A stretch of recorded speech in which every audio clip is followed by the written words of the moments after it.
Chào mọi người đã quay trở lại với kênh của mình. Hôm nay tôi xin giải thích tôi vừa phát hiện ra một cái hiện tượng vô cùng kỳ lạ anh ơi. Này nhìn này, các bạn thấy gì không? Có một thứ gì đó đang đào đấy anh em ạ.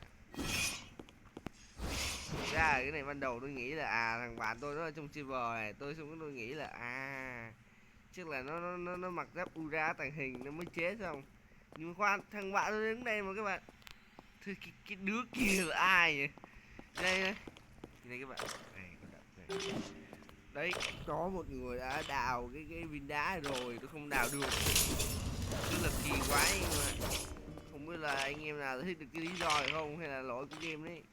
Chắc là có lỗi ấy. Nãy tôi thấy cục đá này đào nó đắt dai nhưng mà tiếc một cục thật đấy.